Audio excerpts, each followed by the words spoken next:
When someone overshares, it can feel confusing.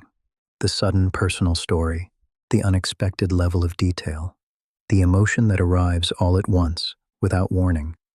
At first glance, it may seem impulsive or socially unaware. But oversharing is often rooted in something deeper. A quiet story underneath the words.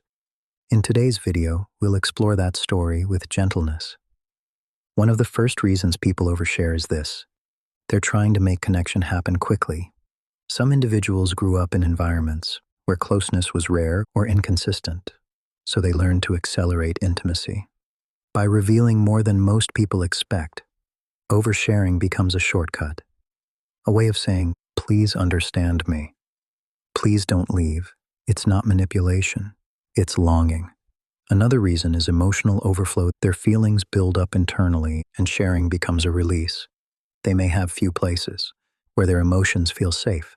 So when a moment of openness appears, everything spills out at once. This isn't drama. It's relief, a nervous system trying to breathe. A third psychological reason is this.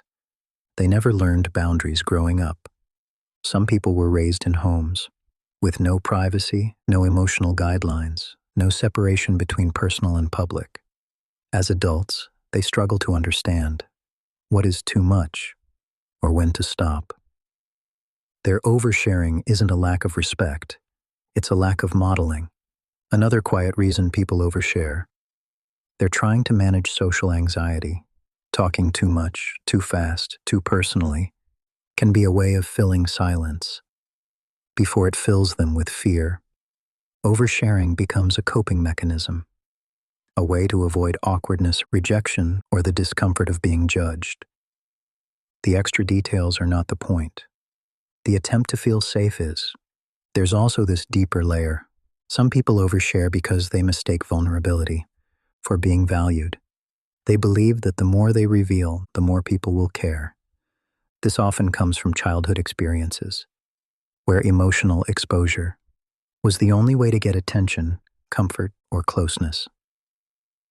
Oversharing becomes a learned strategy, a bid for connection, and finally, some overshare because they are lonely. Truly, quietly lonely, their words are not just information.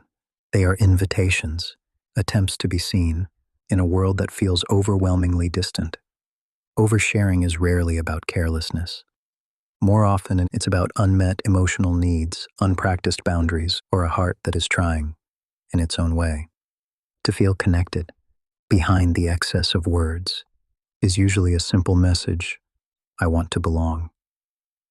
And when we understand that, oversharing becomes less uncomfortable and more human.